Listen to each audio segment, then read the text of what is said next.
A seed has been planted.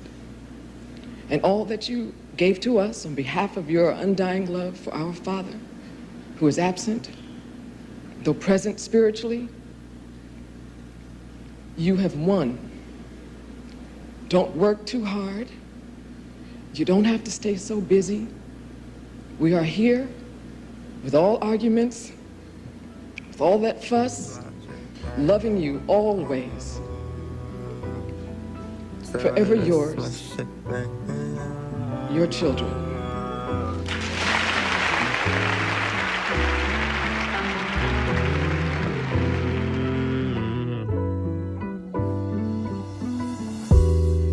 What is? What up?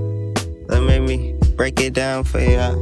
It's a cool evening. Let me turn up the one or the heater. Alright, y'all. Welcome back to another episode of Road to William. Today we're focusing on DrBettyShabazz. Betty Shabazz. We're gonna focus on. Welcome back to another episode of Road to William. Today we're focusing on Dr. Betty Shabazz. That's who we're focusing on today, y'all. You know how I do it. We about to flow through it. We learning together.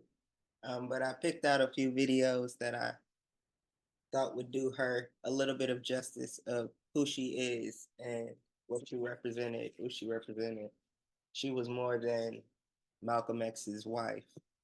She was more than a great mother to her children. She was more than a daughter to her parents. And it showed, and I'm going to be doing a review in a few days for the Genius MLK/X series. I think it was part of the National Geographic that helped produce the whole thing. But it's on Disney Plus. If you have Disney Plus, go check that out. But yeah, we're today. But I mentioned that because they did a really good job to give us a background on everybody that was involved, like not just Martin Luther King, but also Coretta, not just Malcolm, but also Betty. And it showed a little bit of their life without the men by their side, the figures we know today. It was like, okay, when they're not around, what is their life like? And I enjoyed it so much. Betty really, her character gravitated toward me because the acting, y'all, was just, you would have been like, dude, that's them. Like the mannerisms, just how they talked, how they moved, like everyone top tier, everyone did their thing. And these are actors I've never even heard of or seen before. And it's just like, but now in my eyes, they are one of the greats, like Denzel Washington, Angela Bassett, and so on and so forth. Whoopi Goldberg, like they are in my eyes now part of the iconic Black excellence we see today in the living time. Like I know, I'm a '90s baby, but a lot of the '90s baby not of the just era we're in is like a lot of throwback, and it's like, okay, but we're not even living our now. And I feel like they're giving us part of our now, just putting their work into that acting. And they have to, now it's even a higher standard, I feel. If you watch that, I recommend that you can't just go out there and act like you gotta be on point. So yeah, we're gonna get into Dr. Betty Shabazz. And let me know in the comments any stories you've heard about her or facts you know about her. If you've seen the series yet, let me know. But yeah, let's get right into it. Shabazz is our unequivocal admirers of Dr. Betty Shabazz, is our unequivocal commitment to her family. Betty Shabazz is a woman of great strength and courage, a role model for millions of women who find themselves alone, raising their children without a father, making their way without a husband. Betty Shabazz was still in her 20s, the mother of 4 girls, and pregnant with 2 more when her husband, MalcolmX, was brutally gunned down before her eyes at the Audubon Ballroom in Manhattan. That she was able to hold her family together in the aftermath of such a tragedy is exemplary. Betty grew up in Detroit, Michigan, the only child of her adoptive parents. It was a sheltered upbringing, according to her. When it came time for college, she went to Brooklyn State Hospital School of Nursing, where she received her degree. It was during this period in New York that she went to hear a young Muslim minister speak. That minister was MalcolmX. She was very impressed by Malcolm. He introduced her to a whole new way of thinking, not just about himself, but also about the global condition of our people. Their respect for one another grew, and eventually they were married. Malcolm knew he could count on her. She worked hard to be a good wife and a good mother to their children. And when Malcolm was suddenly and violently taken away from her, Betty felt she had lost a part of herself. Suddenly her life changed. She was alone now. Well-meaning friends suggested that she send some of the children to live with relatives while she pulled her life together. Betty would have no part of it. She knew she had to hold her family together. With steadfast resolve, Betty not only single-handedly raised 6 daughters, she went on to earn her doctorate in education from the University of Massachusetts. Today, Dr. Betty Shabazz is Director of Relations at Medgar College.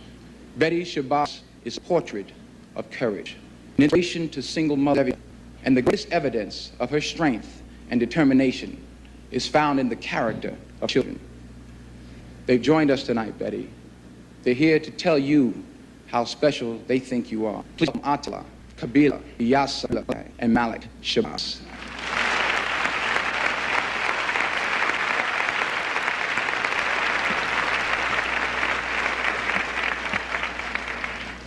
To our dearest mother, my father's brown sugar, his apple brown Betty, on behalf of your children, mother, on behalf of our children, thank you for all that you have stood for, not for the masses, but for those crumb crushers in your house, those loud, rumbling, defiant, independent youngsters that you instilled strong will in. You have represented for us, your daughters, undying strength, tenacity. You stand for the epitome of womanhood, Mom, motherhood, and though it may not show, a seed has been planted. And all that you gave to us on behalf of your undying love for our Father, who is absent, though present spiritually, you have won. Don't work too hard. You don't have to stay so busy. We are here with all arguments, with all that fuss, loving you always. Forever yours, your children.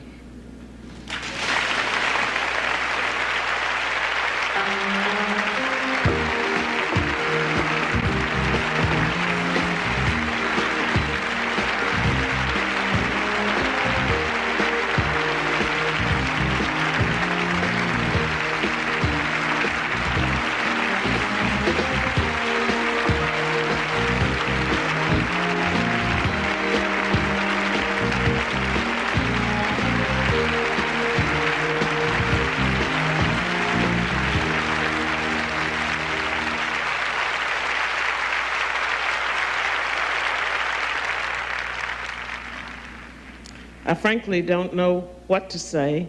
All of these women standing behind me who think that they are my parents. May I say thank you?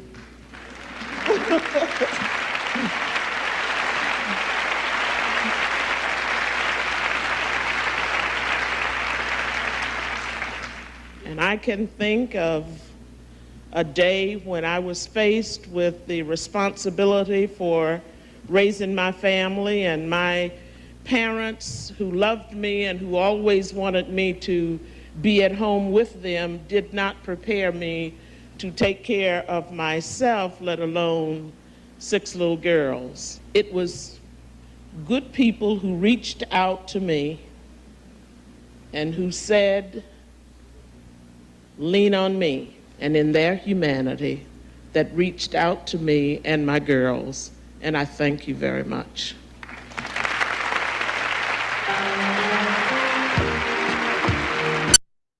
That was Admirers of that was amazing. I don't know how else to put it. Yeah, that was great.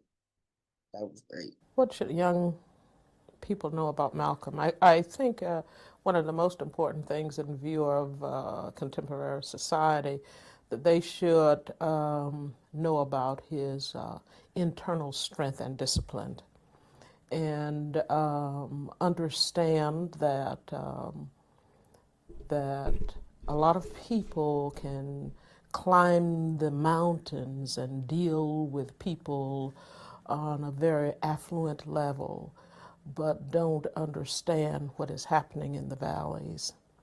And that if they are going to be future leaders, that people are going to have to understand the diversity of people, ethnicity, political, religious, you know.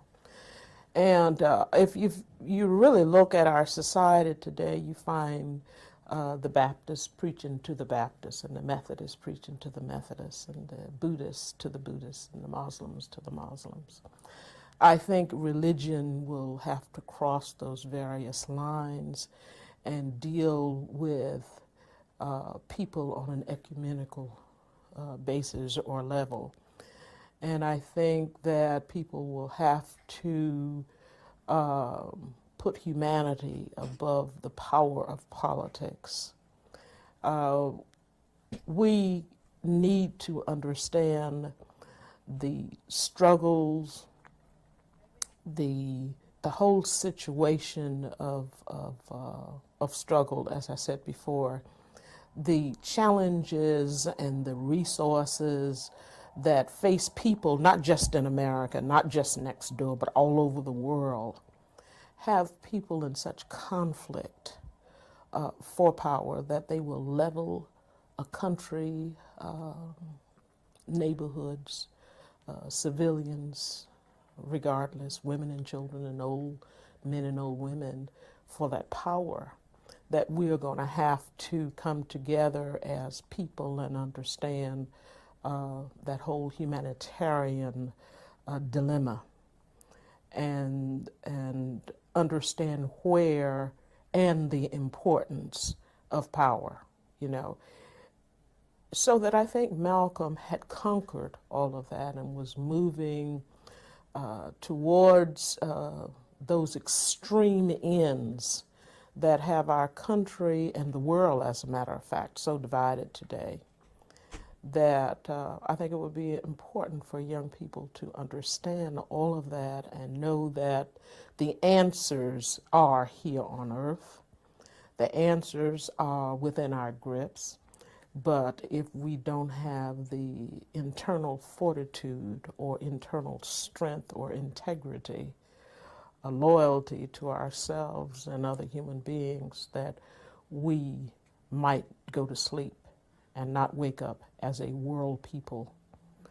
And I think if young people understood that, and the fact that they have a responsibility to deal with themselves and find answers to those challenges that confront us all, and I might say getting worse. When was the first time I saw him speak?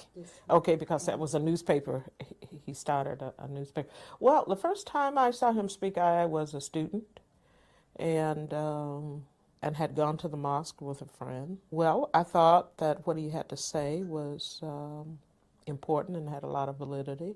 I had not been accustomed to his kind of phrasing, his kind of clarity, his kind of openness. I thought surely, you know, something was going to happen drastically, because I was reared by,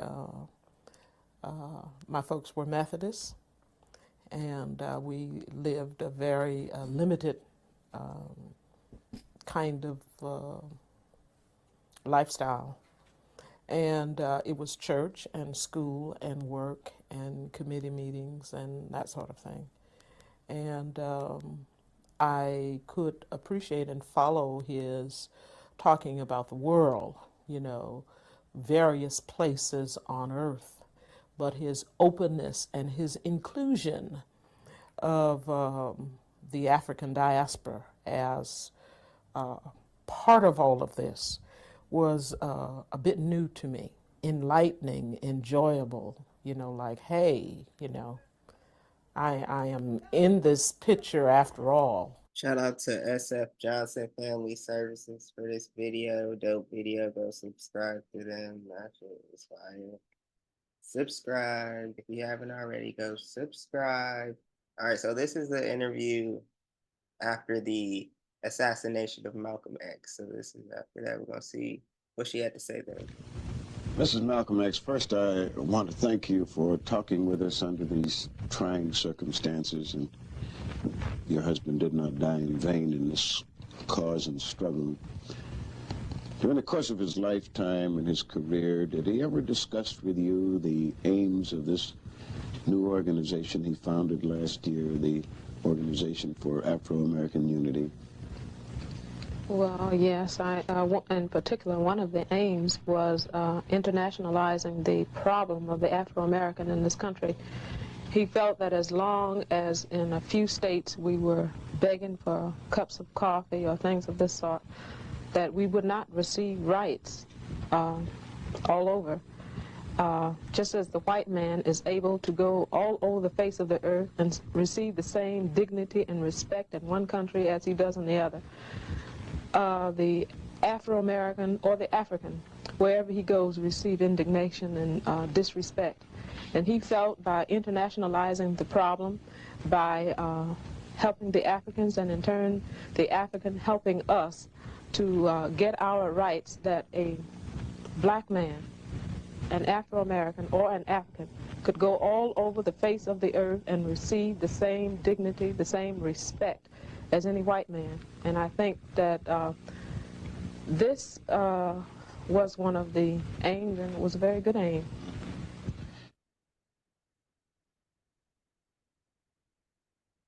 All right.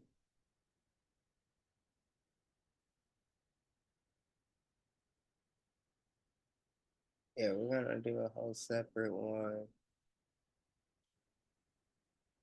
on the series itself.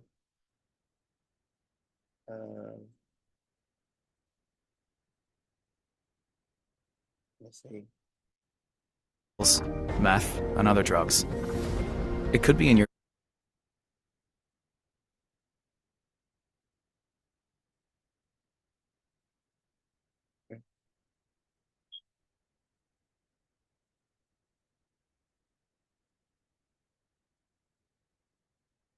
In this case, I was pretty young when all this was going on. I'm 40, but... Okay, we're ready to begin. Okay.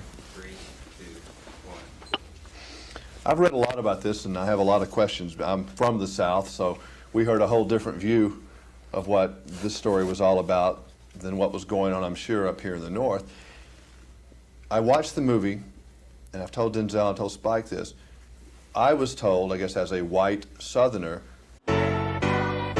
Reppin' the WNBA, baby, ayy. Ashley, I'll be put your W's up, put your W's up, put your W's up. PG is free, back with the mercury. that Malcolm X was preaching hate. Right. I was in elementary school, okay? Right. I accepted it for what was said. I see the movie, and I read the book, and I don't even hear it. I mean, maybe I'm missing something, but I didn't even hear any of the hate at all. No. I mean, I hear telling people to wake up, Right. and putting people down, you know, the whites in this case, for things that had happened to black people, which is understandable. But I didn't hear, I heard frustration, but I didn't really hear hate. Am I missing something? No. You're on target. You're on track. You're totally on target, totally on track. His message to a lot of people who had lost hope was nationalistic. And he didn't want them to stay there, but to be jarred into the realization that they had a past before slavery, that they had a responsibility now, and that no one was going to give them anything, even freedom. They had to fight for it, and they had to struggle for it. Well, when you read articles, I don't know if you read Carl Rowan, but I mean, he didn't like Malcolm X when all this was going on, but he hasn't mellowed a lot in his old age. Now, here. let me just say this. You see, that was a whole group of black people, and I think I've said this before, that white people had an agenda during that time, and it was a white agenda, okay? For themselves, for their families, keeping this, borrowing that, meaning us, and that sort of thing. So that it was expected that white people have an agenda for themselves. However, black people were supposed to have a white agenda. And a lot of white people who saw black people having their own agenda as rejection, as they must be teaching hate, so that when Malcolm talked about solidarity and security and liberation and freedom and justice and that whole 9 yards, that was just totally out of line. Well, Mr. Rowan says here, he says, Malcolm X never worked to get blacks, in a desegregated school. He never went to jail for trying to win blacks the right to vote. And so that's... But it's the same thing I'm saying. So that if you were not in integration, teaching integration, and, patting white people on the head and telling them how good they were, if you said really how you felt, then that was okay and that was acceptable. And white people supported that kind of leadership. So that Malcolm, on the other hand, talking and telling people you got to stand up. You cannot blame white folks forever, but we must blame white folks for the present condition. But you've got to break out of it. Now, there were a lot of white people that supported Malcolm. There are a lot of white people who want an end to this and a beginning to another kind of living in life. Now, a lot of black folks still, and even in 1992, don't see black people with a black agenda. They see black people with a white agenda, and this is not going to work. So if you boil it down into, as Ross Perot says, sound bites, Malcolm X was trying to say the black people must get together as black people and get our problems straightened out before we can mix and figure things out with the rest of the population. And that, my dear, in as you say, a soundbite, is the whole thrust of the nationalistic mode. Now, once saturated totally and completely in that belief system, and you're spewing it out as if it is your own behavior, your own thoughts, then you can adequately move to what Malcolm called the secondary level of nationalism, which means then working with individuals, regardless to their ethnicity, crossing political, religious, and ethnic lines. Okay? But I think I would like to work with people who had some sort of yardstick of how to measure me and how to measure interest to me and dedication to me. And I would do that by whether or not the individual cared about themselves, whether or not the individual cared about their own people. If you don't care anything about you, I don't want you to care about me. So today, 1992, are we any better off?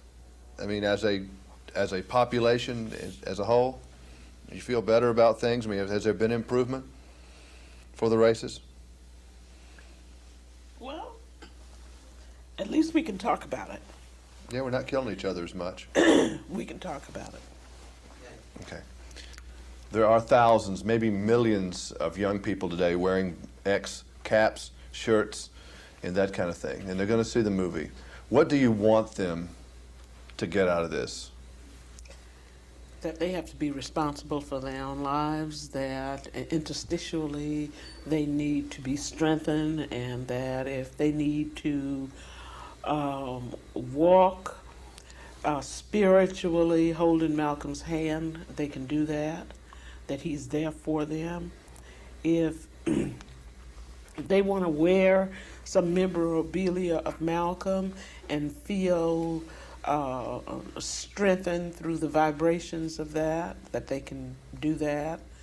But strengthen they must, and they must accept the responsibility for their lives and for the future generation, and they must be committed and responsible to an agenda for themselves and their people, because their ancestors made a great number of sacrifices for them, including Malcolm. But on that agenda, I don't want to put words in your mouth, but hate shouldn't be part of that agenda, should it? Excuse me, hate is an emotion. I think it's an excellent emotion. Sure, hate can be part of that emotion. Love can be part of that emotion, because we are a redemptive people, and we're going to get stronger, so that reciprocity must be a focal point. There's nothing wrong with hate. You know, there is a season for everything under the sun. You know, you have to understand love and hate, and there's nothing wrong with that. I think what has happened is that bigots have added a meaning to it that should not have been there. So there's nothing wrong with hate. And they've got to dislike some things, and you've got to hate some things with a passion. And destruction, they must dislike and hate with a passion. So that the old racist definition of hate, perhaps not, because they've added some things to it that they should not. But love and hate go together. That's true. Thank you. Okay. I want to say mic drop, but one more, please. You feel what I'm saying? Are y'all still with me? Let's hop back in the ring. I'm going to be doing double uploads, so start looking forward to that. We going crazy, we going in. Double uploads, look forward to that. Just going to keep throwing videos at you. If you got any videos you want me to watch or tune into, let me know. Don't be shy in the comments. Hit me up, let me know what's good. Once again, rest in peace to Betty Shabazz. We're going to end it off with her words, her wisdom. Y'all go do your own research. Y'all go check out that series for me. And yeah, check out that series and come back, because we're going to do a review on it. Let's go. You said inside that there must be change or there will be nothing to change. Is this militancy?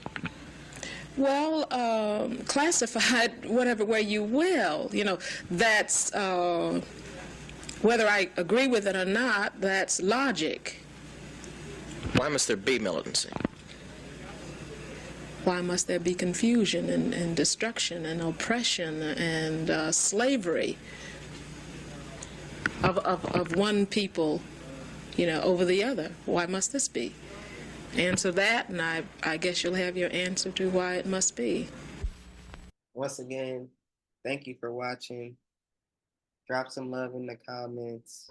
We going crazy. We going Yes, my shit right here. Say what, that's my shit right here.